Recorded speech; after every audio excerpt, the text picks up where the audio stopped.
I am Ibrahim Traore, and today I'm pulling off your masks. Yes, you heard correctly. I, whom you call a young military junta leader, whom you brand as a dangerous radical, whom you serve up as an anti-Western dictator, am now telling you the truth. And this time you cannot turn off your microphones. This time you cannot turn away your cameras. This time your editors cannot cut this speech, because the world you monopolize no longer exists. Because millions will hear these words now, without passing through your filters, without being subjected to your distortions, without being muddied by your lies. I am 34 years old. Every day of my life, I grew up with your lies. As a child, I would watch Africa on television. Always the same images. Children with flies, dry lands, weapons, death. This is Africa, they told us. This is what Africa is. And we believed it. We were ashamed of ourselves. We were ashamed of our own lands, of our own people. But then I grew up. I read, I researched, I questioned, and I understood that the Africa you showed us wasn't real. The story you told us was a lie. The fate you imposed on us was a script you had written. For years, how have you portrayed Africa? How have you shown it? How have you sold it to your viewers? As if we were creatures who had no share of humanity. As if we were savages left outside of civilization. As if we were wretches waiting for you to save us. Every day, every hour, every minute, the same story plays on your screens. Hunger, war, disease, corruption, terror, chaos. These are the words that come to mind when Africa is mentioned. In your Africa dictionary, there are no other words. No hope, no success, no development, no resistance, no honor, no pride, no victory. So I ask you, New York Times, Washington Post, Guardian, Le Monde, have you ever made Africa's successes your headlines?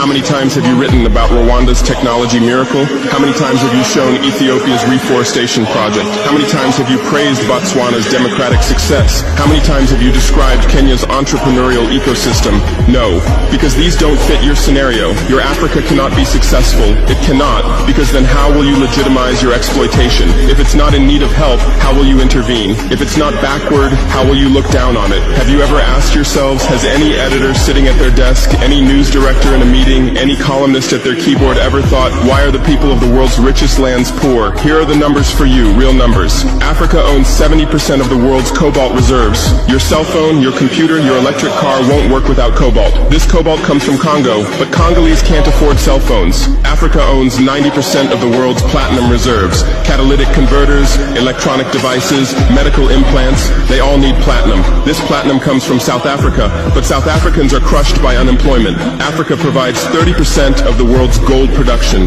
Mali, Burkina Faso, Ghana, Tanzania.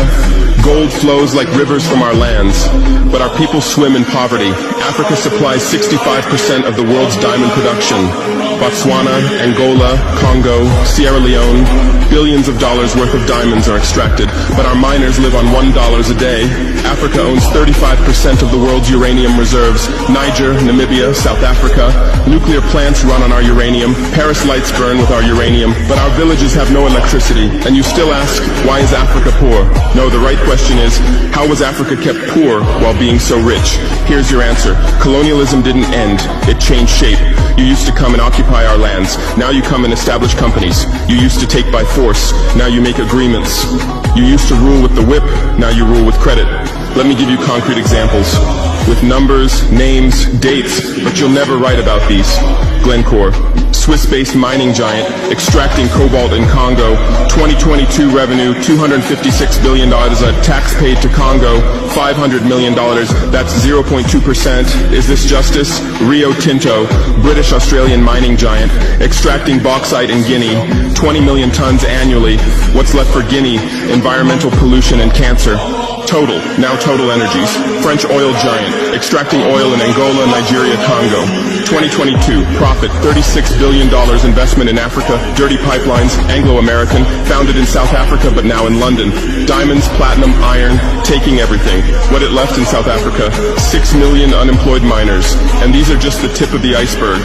What about the invisible, the secret deals, the offshore accounts, the transfer pricing tricks? Every year, $88 billion in illegal money flows out of Africa. Who writes about this? Every year, $45 billion in aid comes to Africa. Everyone writes about this, but no one says Africa is not the continent receiving aid, it's the continent giving